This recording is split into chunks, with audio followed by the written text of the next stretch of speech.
Evan Ross lived a simple life on New Berlin Station, one of the many human-built space cities that floated between the stars.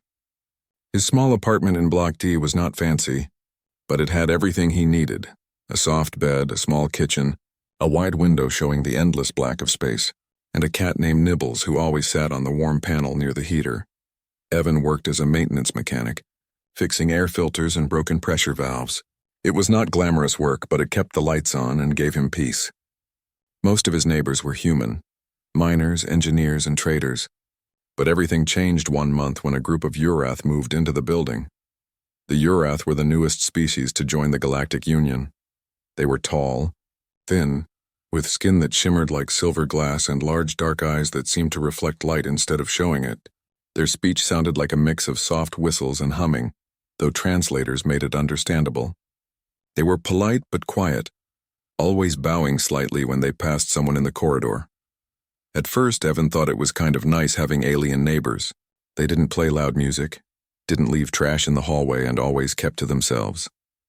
But soon, small strange things began to happen. It started on a Tuesday morning. When Evan stepped out to head to work, he saw a small metal coin lying by his door. It was shiny and carved with tiny symbols that looked like stars and spirals. He thought maybe one of the Uraath dropped it, so he picked it up and planned to return it later. But when he knocked on their door, the alien who opened it looked at him in shock. The Uraath's dark eyes widened and it made a quick motion, pressing its long fingers to its chest and bowing deeply. "Forgive," it said through the translator. "The gift was for your doorway. We will replace it." "Gift?" Evan asked, confused. "You mean this coin?" "It marks respect," the Uraath said softly. "Please, place it back." Evan didn't understand, but the alien seemed nervous, so he just smiled and placed the coin back on the floor. The Uraath bowed again, whispering something in their own language before closing the door. Evan shrugged. "Weird, but okay," he muttered, heading off to work. Over the next few days, the strange behavior continued. The Uraath began to avoid walking directly in front of his apartment. If they had to pass by, they slowed down, bowed slightly, or whispered something under their breath. Sometimes they left tiny metal tokens or thin ribbons made of glowing fabric near his door. Every time Evan tried to clean them up, they quietly replaced them by the next morning. He told his friend Talia, who worked as a linguist for the Galactic Embassy, about it. They often met in the station's cafe after work. "You sure they're not just being polite?" Talia asked, sipping her coffee. "Polite? Talia, they treat my door like it's royalty," Evan said, shaking his head. "They leave gifts, whisper things, and bow like I'm some kind of emperor." Talia laughed. "Maybe they think you're important."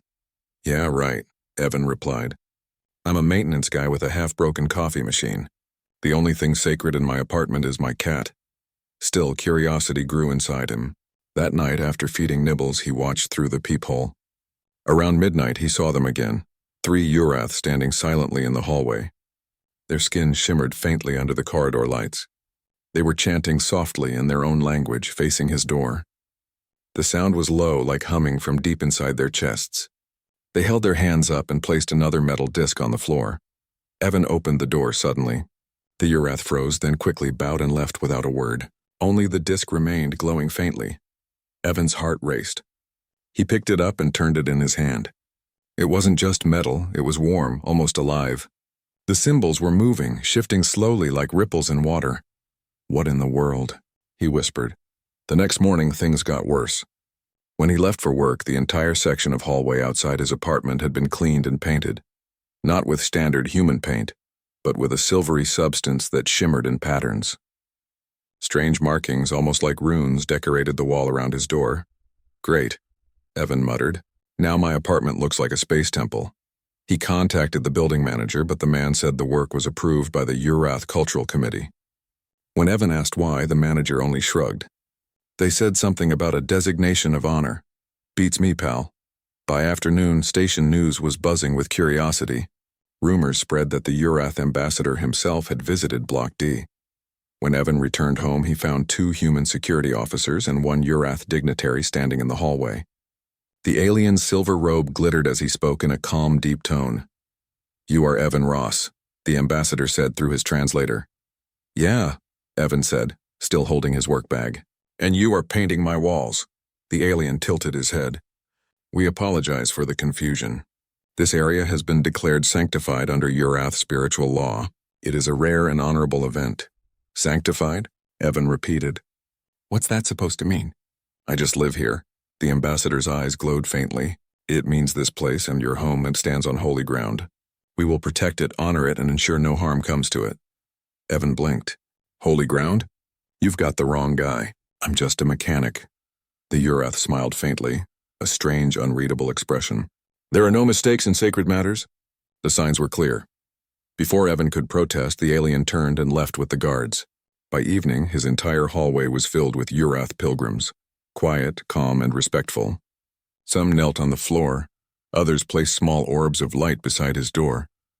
Inside his apartment, Evan sat on the couch with his cat, feeling like he was trapped in a strange dream. They've lost it, Nibbles, he muttered. Completely lost it. The cat meowed, unimpressed. That night, Evan couldn't sleep. The soft chanting outside his door returned, rhythmic and haunting. He tried to ignore it, covering his head with a pillow, but curiosity got the better of him. He opened the door just a crack and peeked outside. Dozens of Uraath stood there, silent, glowing faintly, facing his door. Their hands were joined, and in the center of the hallway lay a floating holographic pattern, the same symbols that had appeared on the coins. They pulsed slowly like a heartbeat. What are you doing?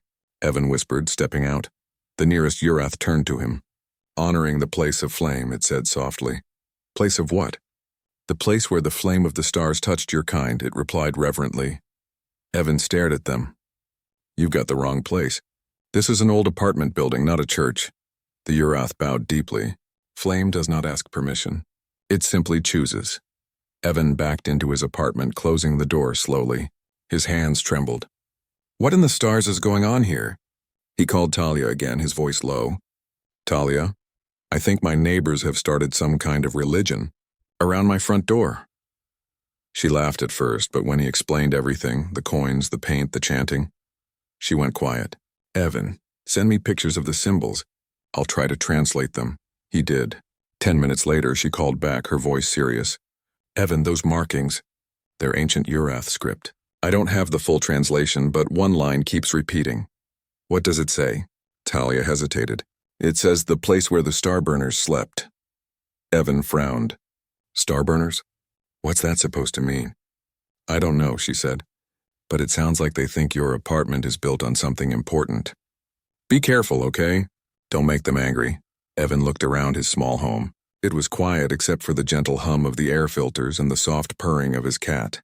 Nothing about it looked holy or powerful. Yet outside, dozens of aliens were praying like it was the center of the universe. He sighed and rubbed his forehead. Great, I just wanted peace and quiet. Now I'm living in a holy relic. As he turned off the lights, the glow from under the door didn't fade. The Uraath were still out there, guarding his hallway as if it were sacred. Evan didn't know what they truly believed, but deep inside he felt a strange pull. A faint vibration in the floor like something old and powerful was sleeping just beneath his feet. And for the first time he wondered if maybe the Uraath weren't wrong after all. Evan had never felt so confused in his life. His apartment D23 was no longer just a place to sleep and eat. It had become a holy site for the Uraath, a species he barely understood. And the strange glow under his door, the coins, the symbols, it all hinted at something far bigger than himself. He paced the living room while Nibbles watched lazily from his perch on the radiator. Talia's right, he muttered. I need answers. He called her immediately. Talia, I need your help. Can you come over? Bring your translator equipment. I need to know why my neighbors are treating my apartment like some kind of shrine. An hour later, Talia arrived, carrying a small laptop and a portable translator. She scanned the glowing symbols on the walls and coins. After a few minutes of silence, she frowned.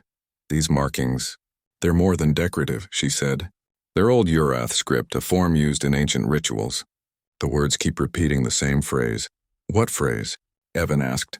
Talia's face grew serious. The place where the starburners slept. Evan froze. Starburners? That sounds dangerous, Talia nodded. I did some digging. There's no myth about the starburners in recent Uraath history, but old records mention them. Terrifying energy weapons capable of destroying entire fleets. And the Uraath fought humans during their first interstellar war. Some say starburners were created by humans and caused them great fear. Evan felt his stomach tighten. You're saying my apartment is built on the remains of a weapon? Talia nodded slowly. Not just any weapon. A prototype reactor that powered the starburner array. It was dismantled decades ago, but the core, the control nexus, could still be there, buried deep below the floorboards. He stared at the hardwood. It looked ordinary. Nothing about it screamed deadly human energy weapon. So, they're worshipping my floor because of a weapon? They're calling it sacred, Talia said softly. To them it is holy. Something about humanity's ingenuity impressed them. They survived starburners and survived their own wars, that made humans a symbol of power and reverence in their culture. Evan ran his hand through his hair. I didn't ask to be sacred. I know, Talia said. But now you are. And it's attracting attention, more than just curious neighbors. Evan frowned. What do you mean? Rival alien factions, Talia explained, have heard about this holy site.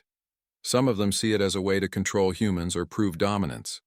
If they attack the station, this apartment could be the center of conflict. You need to be careful. Just then a knock sounded at the door. It was not the polite Uraath knocking. The metallic sound was sharp, deliberate. Evan froze. A figure appeared in the corridor, an alien unlike the Uraath. Its skin was matte black, its eyes glowing red. It spoke in harsh clicks. Through the translator, the words were clear. This site must be claimed, it said. The humans do not understand. We will take it. Evan's heart pounded. Take it, my apartment? Talia grabbed his arm. Evan, get to the maintenance shafts. If the core is real, it's the only place you'll be safe. Without thinking, Evan followed her down a hidden ladder behind the kitchen panel. The shaft smelled old, metallic, and faintly of burnt wiring. Lights flickered as they descended. Talia scanned the walls with her portable scanner. This way, she whispered. The records say the control nexus is under the building. The starburner reactor's core should be just below this floor. They reached a hatch. It was heavy, sealed with old human engineering locks. Evan pried it open with his wrench and the metal cover fell with a metallic clatter. Below, a small room glowed faintly with pulsing light. Strange patterns moved across the walls, symbols of circuits, energy lines, and tiny holographic displays showing readings Evan didn't understand. Evan peered in. This is it? Talia nodded. This is what the Uraath are worshipping. The starburners were never destroyed fully, just deactivated. And somehow, the energy signature is still alive, waiting. Suddenly, a warning flashed on one of the holographic panels. Evan jumped back. What's that? Talia shook her head. I don't know. It might be a security system, or the energy still responds to presence. We need to be careful. Above, they heard chanting, the Uraath gathering, praying to the place of flame. But then, explosions shook the station. Alarms blared. The rival aliens had arrived. Evan swallowed hard. This is really happening. Talia grabbed his hand. Stay calm. They're outside, but if we can protect the core, we might save the station and ourselves. Above them, the corridor erupted into chaos. Uraath and humans began shouting and running. A few faithful had formed a barrier, standing quietly outside Evan's apartment like statues, their hands raised. The rivals advanced, their weapons glowing red. Evan felt a strange surge of fear, but also determination. He wasn't just a mechanic. He was standing on the most sacred site in the galaxy right now. Somehow the universe had chosen him. Evan, Talia said, her voice firm. We need to do something. We can't just hide down here, he nodded. Then let's protect it, for them, and for us. As they prepared to face whatever came next, the starburner core pulsed faintly, almost like it was aware. Evan realized something. The weapon didn't need humans to survive, it was waiting for humans to prove themselves worthy, and Evan intended to be worthy. The station shook with the sounds of battle. Sirens wailed, metal twisted, and alarms screamed warnings. Evan and Talia crawled out from the maintenance shaft, bringing tools, scanners, and whatever scraps of tech they could find. Their goal, protect the starburner core and survive. Outside the apartment, Uraath worshippers had formed a circle. The rival aliens advanced, firing weapons, but the believers were fearless. Their faith, strange as it was, gave them strength. Evan watched as one Uraath shielded another, chanting the same ritual phrase. He realized something incredible. Their reverence was not blind. It was a force that gave them courage beyond reason, the kind of courage humans only dreamed of. He grabbed a control panel next to the hatch. "Talia, help me redirect power," he shouted. "What are you going to do?" she yelled over the explosions. "I don't know yet," Evan replied.